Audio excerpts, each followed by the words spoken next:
தக்ஷ்மகா யாகம் நடந்த யாகபூமி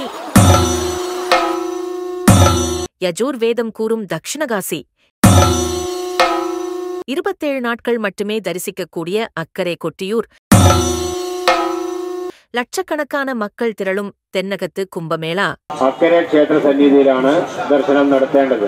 சோ இப்படி நிறைய ஸ்பெஷாலிட்டியோட நம்ம பக்கத்து ஸ்டேட் கேரளாவில் இருக்கிற ஒரு முக்கியமான சிவஸ்தலம் தாங்க கொட்டியூர். கடவுளின் தேசம் கேரள மாநிலத்துல கண்ணனூர்ல இருந்து சுமார 60 கிலோமீட்டர் தூரத்துல இந்த கொட்டியூர் இருக்கு. பாவலி ஆத்தங்கரையில இருக்கிற இந்த கோவில் இருக்கிற பகுதி அடர்த்தியான காட்டுப்பகுதியா இருக்கு. நாமளும் தமிழ்நாட்டுல இருந்து கண்ணனூருக்கு ரயிலை பிடிச்சு கண்ணூர்ல இருந்து பஸ்ல ஏறி 2 மணி நேரம் டிராவல் பண்ணினா கொட்டியூர் வந்துடலாம்.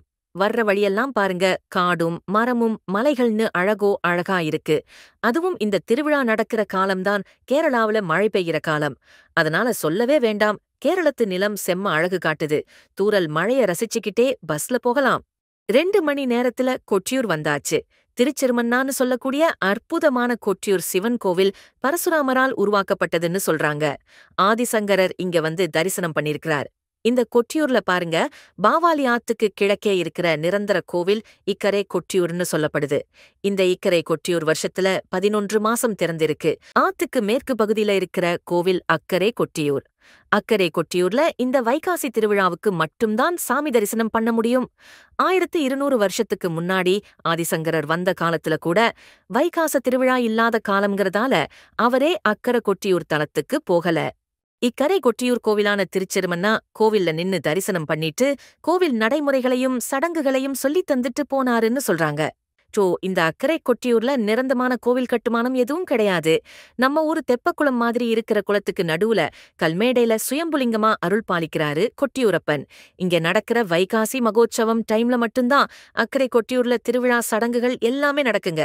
தக்ஷ்மகா யாகத்துல சதிதேவி அக்னில பாய்ஞ்ச இடம் இல்லையா, அதனால இது தியாக பூமியா இருக்குங்க. பார்வதி தேவியோட தியாகத்தை பத்தி கிருஷ்ணயஜூர் வேதத்துல சொல்லப்பட்டிருக்கு. அதாவது தக்ஷ மகாராஜா நடத்தின யாகத்துல சொந்த மருமகனான சிவபெருமானையும் மகள் சதிதேவியையும் கூப்பிடாம விட்டுட்டாரு. அதனால சதிதேவி அந்த யாகம் நடக்கிற இடத்துல போய் அதை கேட்டப்பதான் சொந்த மகள்னு கூட பார்க்காம அவமதிச்சிட்டாராம். அதனால அந்த இடத்திலேயே சதிதேவி யாக குண்டத்துல இறங்கிட்டாங்க. இது தெரிஞ்சு அங்க வந்த சிவபெருமான் விரக்தியிலையும் கடுமையான கோபத்திலையும் சதிதேவின்னு சொல்லப்படுற அம்மா பார்வதி தேவிய தூக்கிட்டு கோபத்துல ருத்ரதாண்டவம் ஆடினாராம். அது மட்டுமில்லாம தன்னோட ஜடாமுடியிலிருந்து ஒரு முடியை எடுத்து அதுல இருந்து வீரபத்ரரையும் பத்ரகாளியையும் உருவாக்கி தக்ஷமகா யாகத்தை அழிச்சாருன்னு சொல்வாங்க. அது மட்டுமில்லாம பார்வதி தேவியோட உடல் கையில இருக்கிறதால சிவபெருமானோட சோகமும் கோபமும் குறையாதுன்னு விஷ்ணு பகவான் சுதர்ஷ்ண சக்கரம் மூலமா பார்வதி தேவியோட உடலை வெடிக்க செய்ததாவும் சொல்வாங்க. அதுல இருந்து பார்வதி தேவியோட உடல் பகுதிகள் விழுந்த இடம் எல்லாமே இன்னைக்கு சக்தி பீடங்களா கும்பிடப்பட்டு வருது. இப்படி தக்ஷயாகம் நடந்த இடமாகவும் சதிதேவி உயிர் தியாகம் செய்த இடமாகவும் இருக்கக்கூடிய இடமாத்தான் இந்த அக்கரை கொட்டியூர் கருதப்படுது. அதுலயும் முக்கியமா சக்தி பீடங்கள் உருவாக காரணமான இடம் இல்லையா, எவ்ளோ புனிதமான இடமா இருக்கும். இதே மாதிரி நம்ம நாட்டுல ஹரித்வார்ல இருக்கிற கன்ஹல் தக்ஷ்மகாதேவ் கோவிலும் ஆந்திராவுல இருக்கிற தக்ஷராமா கோவிலும் தக்ஷயாகம் நடந்த இடங்களா கருதப்பட்டு கும்பிடப்படுற இடங்களா இருக்கு. இப்படி தக்ஷயாகம் நடந்த தலமா இருக்கிற கொட்டியூர் வர்றது நமக்கு எவ்ளோ பெரிய புண்ணியம். தக்ஷயாகத்தையும் இந்த தக்ஷ வேள்வியையும் நினைவு கூர்ற மாதிரி பல ஆயிரம் வருஷமா இந்த கொட்டியூர் வைசாக மகோற்சவம் பிரம்மாண்டமா நடந்துட்டு இருக்கு. இந்த விழா வைசாக மாதத்தின் சுவாதி நட்சத்திரத்திலிருந்து ஜெயிஷ்ட மாதத்தின் சித்ரா நட்சத்திரம் வரை ஒவ்வொரு வருஷமும் 27 நாள் மட்டுமே நடக்குது. இந்த கொட்டியூர் திருவிழாவத்தான் கேரளத்து கும்பமேளா, மலபார் கும்பமேளான்னு சொல்றாங்க. அவ்ளோ ஃபேமஸா இருக்கு. கொட்டியூர் திருவிழா ஆரம்பிச்சாலே கேரளா முழுக்க இருந்து மட்டுமில்லாம தமிழ்நாடு கர்நாடகாவுல இருந்தும் மக்கள் படையெடுத்து வந்து இங்க சாமி தரிசனம் செய்யறாங்க. அதனால இந்த திருவிழா காலம் வந்தாலே கோலாகலம்தான். கொட்டியூர் வந்து பஸ்ல இருந்து இறங்குனதுமே ரோட்டுக்கு பக்கத்துல இருந்து கிழக்கு பகுதியில கடைகள் எல்லாம் போட்டிருக்காங்க. அதுல நடந்து போனோம்னா பாவலி ஆறு வருது. பாவலி ஆத்துல குளிக்க அனுமதிக்கிறாங்க. ஆனா ஓரத்துல இருந்து குளிக்கலாம். மழைக்காலம்ங்கிறதால வெள்ளம் கரை புரண்டு ஓடுது. அதை தாண்டி இரும்பு பாலத்துல கடந்து போனோம்னா கணுக்கால் தண்ணில வாய்க்கால கடந்து அக்கரை கொட்டியூர் வருது. குளத்துக்குள்ள இருக்கிற கல்மேடையில சுயம்பு லிங்கமா அருள் பாலிக்கிறார் கொட்டியூரப்பன் சிவபெருமான். திருவிழா காலத்துல மட்டும் சிவபெருமானுக்கு தென்னங்கீத்துல கூரைகள் போடுறாங்க. திருவிழா ஆரம்பிச்சதும் நெய்யாட்டம்ங்கிற நிகழ்ச்சியில தொடங்கி திருக்கலசத்தாட்டுல திருவிழா முடியுது.